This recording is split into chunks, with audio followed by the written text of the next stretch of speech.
Medical experts agree that we are in the midst of an epidemic. The people who didn't live through that time really knew very little about the origins of the AIDS epidemic. And the next day, I went to Planned Parenthood, and that was where I found out that I had HIV.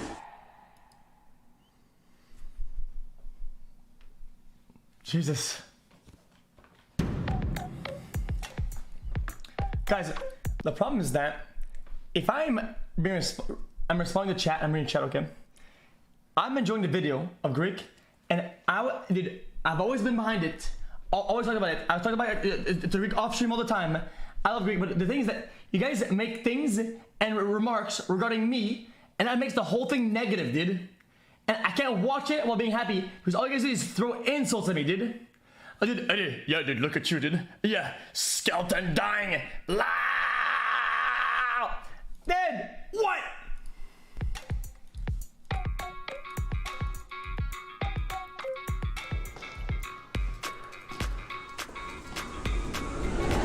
Okay. Being HIV positive is a death sentence. 3, 2, 1, go.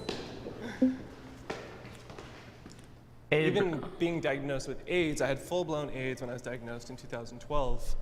The fact that we can fully, completely recover and I've been undetectable for years now. I'm completely healthy. It doesn't affect my life. A person living with HIV is undetectable when the virus exists in such small quantities that it can be detected in blood tests. At all whatsoever. I have the same life expectancy as anyone else. So. I'm on disagree because I feel like it's what you make it. And also there's people across the world that don't have those resources or they're getting killed.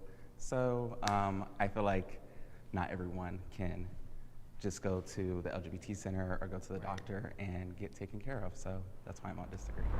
People act differently around me after finding out my status. 3, 2, I'm probably going to say yes.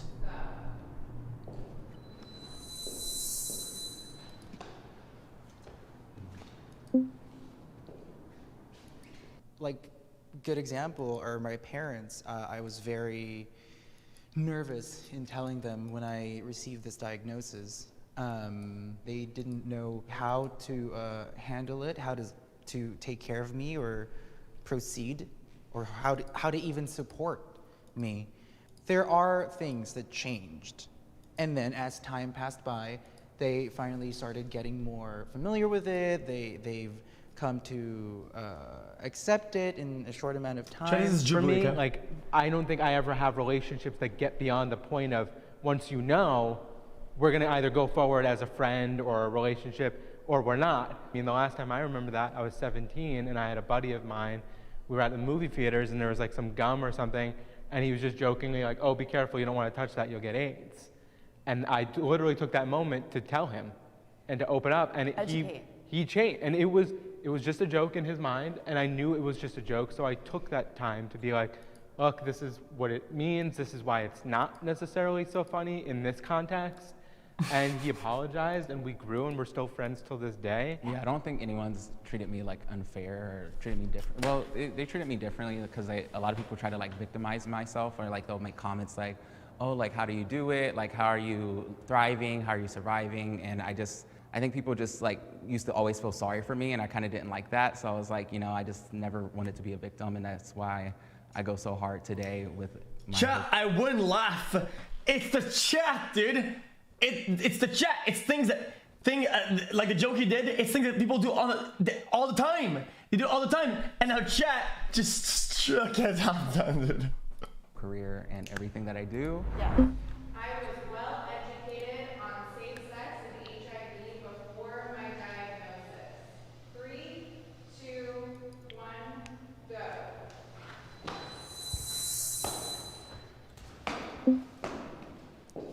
When I lived in Orange County, I was volunteering for a nonprofit that specifically targeted 18 to 24-year-old men around STIs and avoiding getting HIV. So I thought I was gonna be the last person to get HIV. The fact that I was diagnosed with AIDS and thought I was gonna be dead in 3 years told me like, I didn't even know that I could live with HIV. I mean, I was born positive. So when I found out, I was 11. Damn. I found out because my doctor let it slip, and my mom had to tell me because I Holy wasn't. shit. She felt I wasn't of age yet.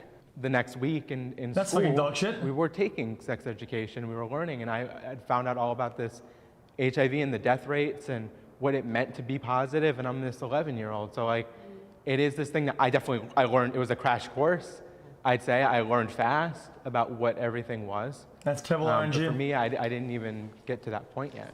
And the school systems in America, I feel like, aren't out here really teaching everyone about like same-sex intercourse, and like that they only teach like normal intercourse or normal, like Even the emotional and mental state of it. Right. Is not even, we're not even there yet. That's that unfortunate thing. We should be talking about how to handle it on an emotional level, on a mental level. In all aspects. Yeah. Like I have had clients who have been at Gay Pride, and then they go into a booth to go get tested, and then you go and you come out and you have HIV, and now you're supposed to go and have fun at Pride, and nobody told you. That's funny that you mentioned that you go to a testing What? booth and then you found out and you're at Pride, because that's exactly how I found out. And when I did, they did offer me services like kind of right then and there, but it also was just like very overwhelming because And you're I at a just spun a party. wheel because I wanted a prize. And then I walk into a booth and I walk out, and then it was just like, oh my goodness, like my whole entire life just like kind of changed like that. Yeah. I am afraid to have children. 3, 2, If you have children, does that mean that they 100% get it?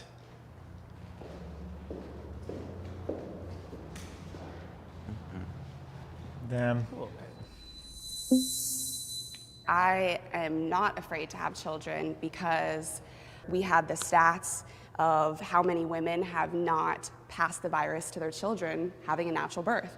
Since then, since it's 14 years now, we've only progressed with the medication, and now, in the last 4 years, we've come U equals U, undetectable equals untransmittable. And we knew if you couldn't pass your baby 14 years ago, pass HIV to your baby, that right there said that U equals U was a thing. We just couldn't prove it until we had case study after case study with 80,000 people, you know, a few different times to be able to scientifically say undetectable equals untransmittable. You don't pass it today, and if you take medicine, you're good. Though I know for sure, you know, I can have a child and they won't be HIV positive, but I'm still to this day dealing with that little extra of what if, and letting that stop me and letting that be the thing I still have to overcome. So when we were Wait, chat, wait. HIV turns to AIDS. It's what somebody said in chat. asked the question, for some reason, my mind was Okay, solely I didn't know basing it that. on, oh my God, what if I get a kid now? Like, I'm totally not ready for it. But basing it on the whole HIV situation, I would have to walk over to strongly disagree. so because, cute. Yeah, honestly, because I'm not afraid to have children because of my diagnosis. my diagnosis was my fault. Damn. 3, 2, 1, go. Yeah, he spawned with it. You know what? I wasn't necessarily taking preventative measures in my younger years. I would just wing it all the time, and whenever I would get tested, I would always say, oh, great, I dodged a bullet. But looking back from now, I would say that it's the result of my past actions. I feel like I also agree, because I kind of knew what I was doing obviously wasn't really the safest thing, but I had never thought, especially because I was so young, I thought I was like invincible, that I would end up being the person who got it. And so I just had always kind of told myself while I was making the wrong decisions, oh, like, you'll be fine. That doesn't happen to everyone, like, you'll be like lucky. Well, I mean, we were born with it, so Yeah. we didn't really. There's only so much we can, I will say though, when I take a step back, I spent a lot of my youth, because my father passed it on to my mom, and then, you know, I contracted it. For a long time, Jesus. I put that frustration in him, and I look at now as an adult, in my 30s, where he was when I was born, and realize that also he was in a bad place, and he didn't know what he was doing, and it's not, the biggest thing I could do in my life is give him that forgiveness. And so like I try to remind myself of that stuff as well. I have lied about my status. Ooh. 3, 2, Brian Muslim did, right?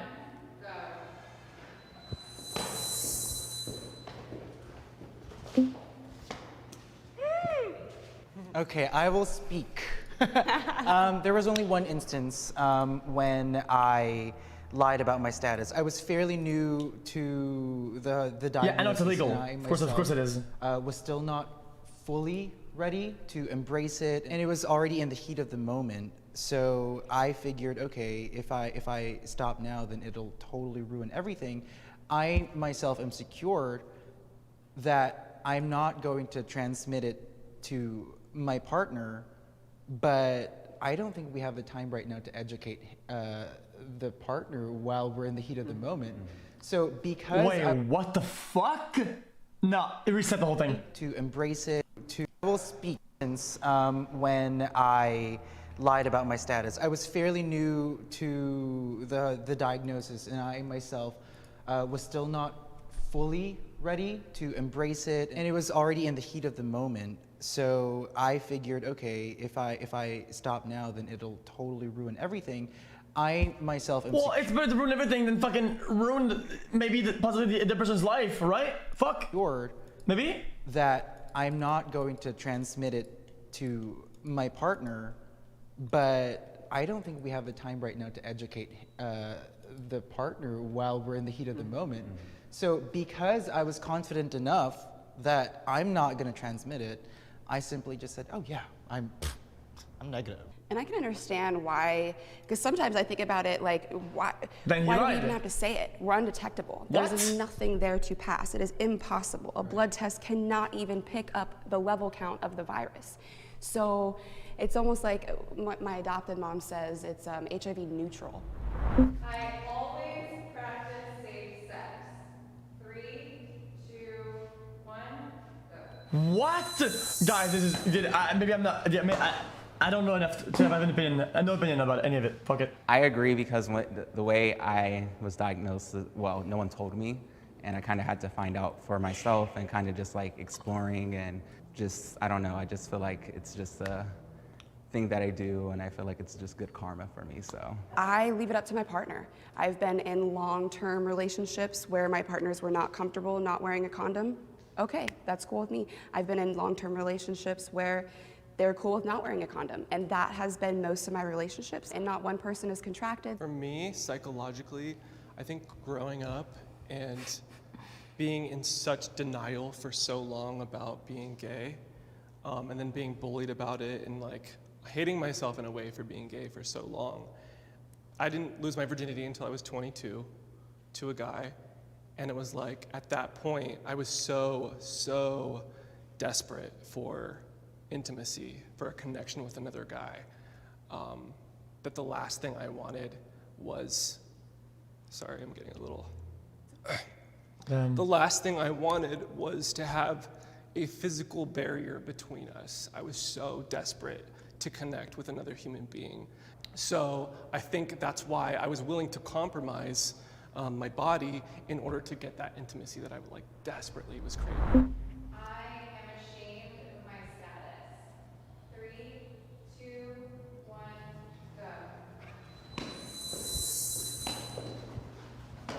I am Lexi Gibson, and I was born with HIV.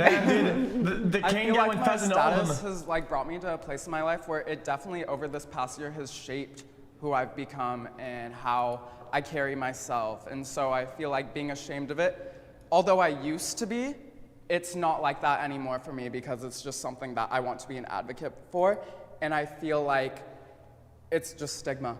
Yeah. Looking at it now, I consider my diagnosis as like the blessing of my life. It sounds weird to say. I agree.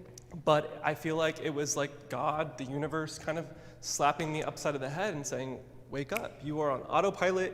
You are living from a victim mentality, and it has led you through your course of life to this very moment, and it's time to change. HIV is literally an immunodeficiency. like 70 other autoimmune Right, like disorders. what difference does it make with fibromyalgia or MS? You know, it's an immunodeficiency. You are not your diagnosis. That's You help not be that example who for them. you are. You know what I mean? You can have this and you can have that, but it does not define you.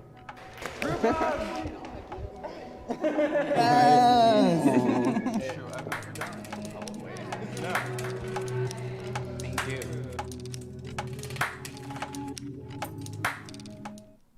Okay. Well, we watch that. Chat. 19 months. Chat. Felix, you've helped Sometimes me the problem so is much that with some of these videos that Jubilee makes is that they're like a trap. memories and thank you, And chat, for being so no fucking opinion amazing. is right sometimes. xQcOW. And just having one Chat, overall it's is time for a wrong. good vibe check. And if I open my You mouth, will all be it's vibe over. checked I'm into just dead minus in every way 10, possible, right? 9, So I have to just watch video 7, without saying shit. 6, 5, 4, 3, 2, Okay. 1. Move.